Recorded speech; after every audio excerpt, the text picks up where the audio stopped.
Mes chaleureuses salutations. Non, je sais ce que vous vous dites. J'ai la carrure d'un ministre conseiller, n'est-ce pas? Et puis il y a des gens qui se disent, est-ce qu'il est obligé d'être autant bien habillé pour nous faire rire? N'est-ce pas? La réponse est oui.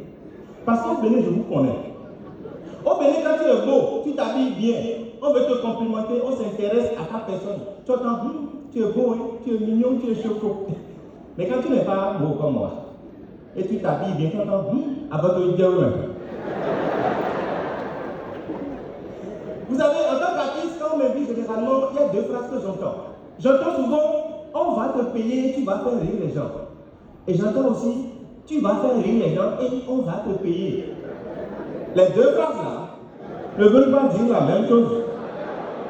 Quand tu es humoriste, on te dit, on va te payer et tu vas faire rire les gens. Ça veut dire que dans ce cas, tu as déjà pris l'argent. Donc quand tu arrives sur scène, que les gens rigolent et que ne rigolent pas, ce n'est pas ton problème, tu t'en fous. Mais dans le second cas, tu vas faire rire les gens et on va te payer. Dans ce cas, tu n'as pas encore pris l'argent. Mesdames et messieurs, actuellement, c'est mon cas. Alors, je pense qu'Adam n'a pas encore payé.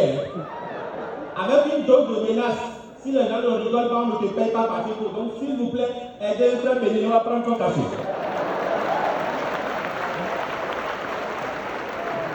Est-ce que tout le monde a compris? Je vais dire ça en anglais. Tout le monde n'a pas compris. Ladies and gentlemen, what I was saying is very simple. You know, when they called me to come and make you laugh, they told me, if I don't succeed in doing it, they will not pay me. So, I'm begging you, as you move for it, please laugh. Thank you.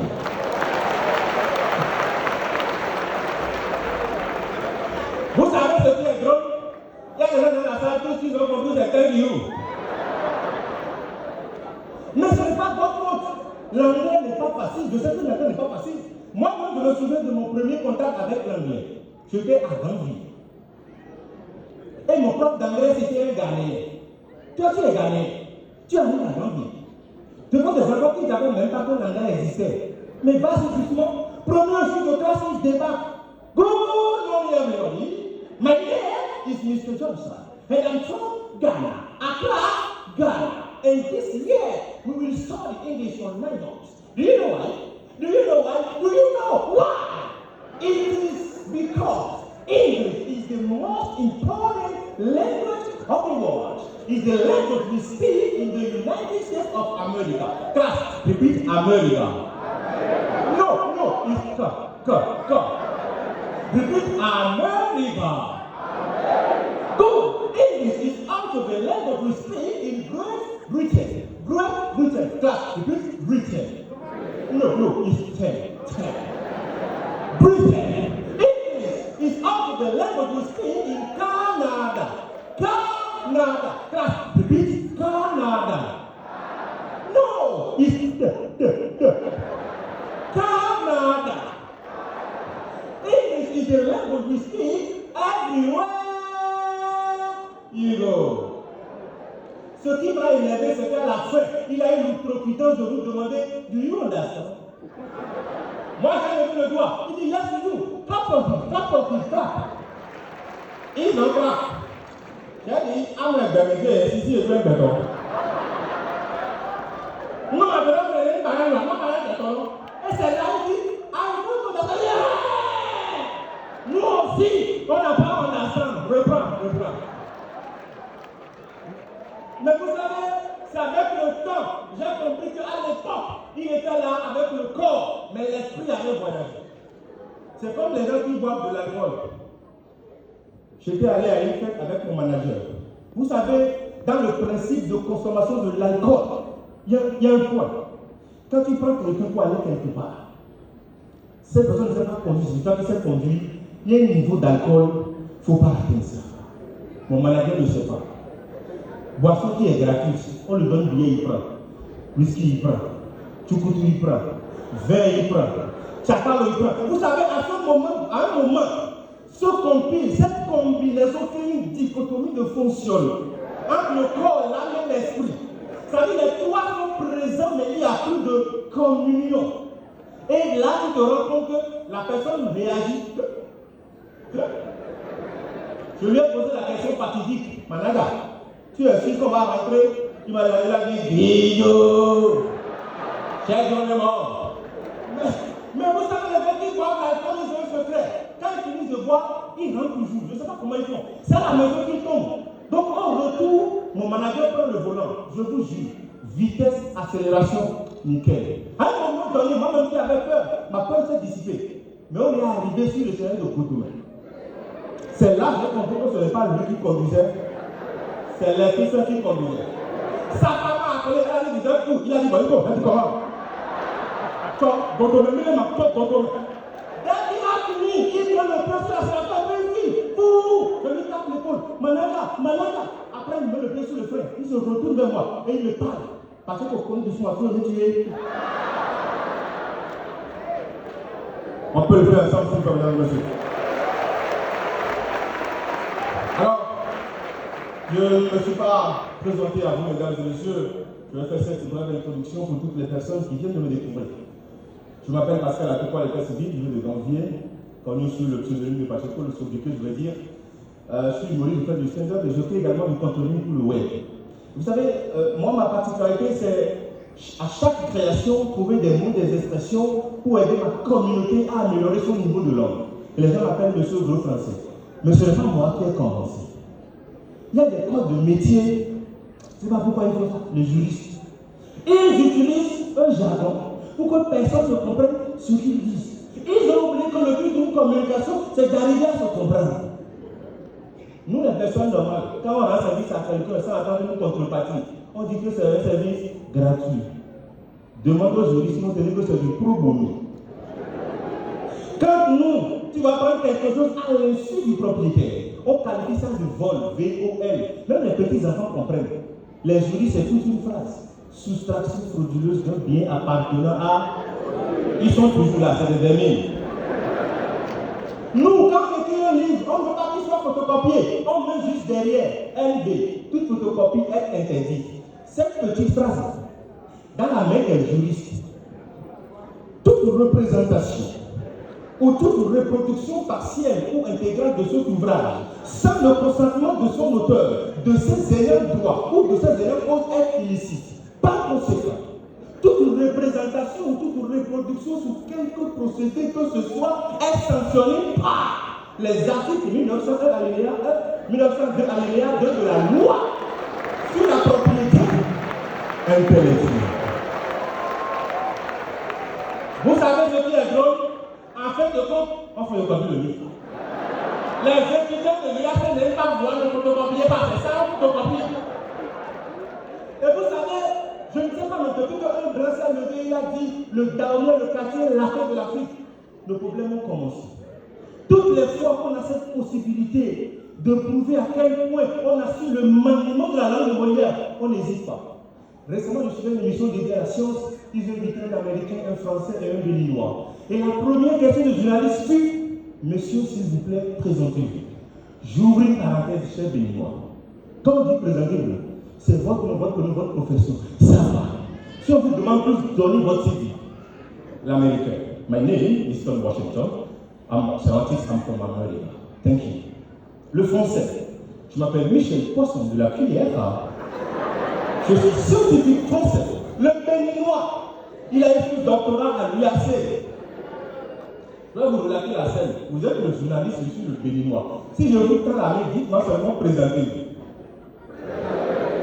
Monsieur le journaliste, il y a une maxime qui dit que la parole est gênante pour deux catégories de personnes. Celle qui la prend lorsqu'on ne l'a pas encore donnée et celle qui la refuse lorsqu'on la donne. Et la maxime recommande que l'on n'appartienne à aucune de ces catégories. Merci pour cette intéressantissime interrogation à laquelle vous me soumettez à ce début d'après-midi. Je voudrais aussi dire ma gratitude au directeur de la télévision congolaise, sans qui ni vous ni moi ne serions présents sur ce plateau. Permettez-moi aussi de remercier mes collègues qui ont accepté de participer à ce débat, car comme on le dit chez moi, c'est de la contradiction que j'ai eu la vérité. Comment pourrais-je me présenter sans faire un clin d'œil à son excellence le bâtisseur,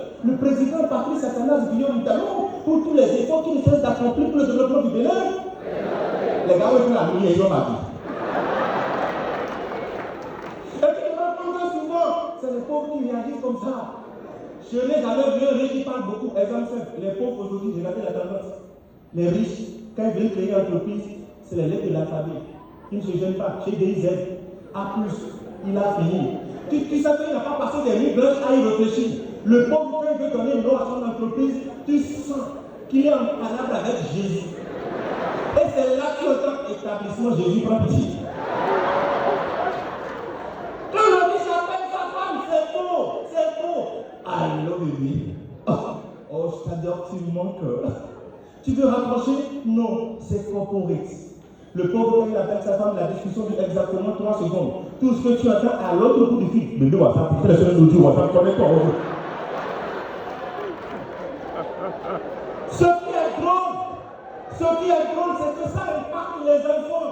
Vous allez voir, le traitement qu'on accorde aux enfants de riches n'est pas le même qu'on accorde aux enfants de pauvres.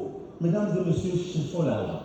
Quand tu n'as pas d'argent, tu vois tes enfants à l'école, la fin de l'année, quand ils veulent faire théâtre, c'est à tes enfants, à toi, qu'on donne le rôle du sorcier. Alors, quand on dit qu'il veut les vrais rôles, ministre, président, député, quand ils sortent, ils choquent comme moi ministre, moi député, tes enfants, oh, les amis, on les ministres, on mélange très avec ça, on leur passe au visage. Quand ils sortent, ils te font, y'a et aussi, les innocents n'ont pas compris. Pour te prouver qu'ils maîtrisent le rôle, ils vont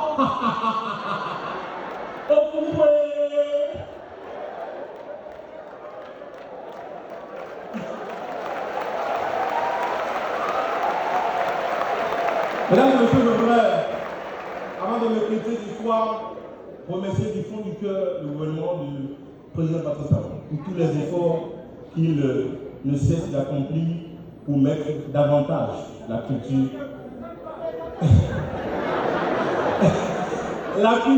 en avant. Alors cette partie de mon sketch a été inspirée par un humoriste que j'aime beaucoup qu'on appelle le mois des Fonzo. Vous savez, quand j'ai vu les lacs, nuit artistique et culturelle de Cotonou, j'ai dit pourquoi dans ce petit acronyme, il y a 2 C. J'ai réfléchi et j'ai trouvé le pourquoi. C'est parce qu'à l'époque, pour ceux qui ont une bonne mémoire, les grosses promesses du Abonnement national se reposaient sur la lettre C. Il a promis quoi? La révision de la Constitution, C. La réduction du taux de chômage, C. Et la lutte contre la corruption. À l'époque, les gens ont marqué sur son compte. C. Ils ont dit qu'il avait stocké de l'argent dans un compte hier. Les Béninois vont voter pour le compétiteur. Mais dès qu'il a été élu, il a dit qu'on devait serrer les ceintures. Mais à l'époque, ce qu'il avait stocké, c'était sa vision de voir le Bénin changer. Quand il a dit qu'il allait lutter contre la corruption, les gens disent laissez-le, il ne peut rien faire, c'est un comédien. Un matin, le boss s'est levé, il a créé la pièce.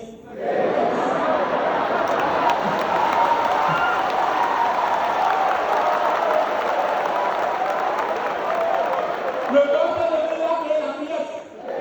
Ceux qui ont dérobé à l'État le petit copain, il les a envoyés à nous en congé.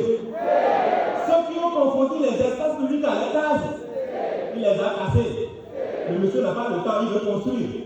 Aujourd'hui, on a des routes partout au Bénin, beaucoup plus à Cotonou. Mais le boss, il est intelligent, il a mis quelques pays pour remplir les caisses. Il sait aussi que les Béninois viennent conduire n'importe comment. Il a donc mis les radars pour les contrecarrer. Aujourd'hui, tout le monde a 2 choix. Soit conduire de façon civilisée, ou payer en quelques clics.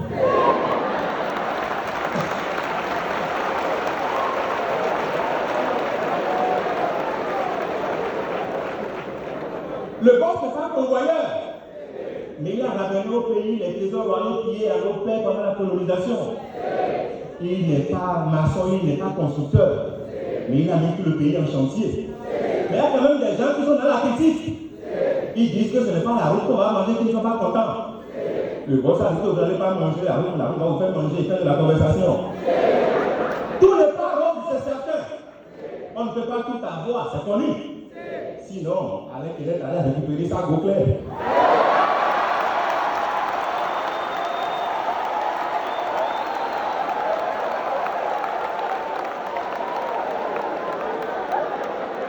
Sinon, Junior allait offrir les iPhones qu'il a promis à sa communauté.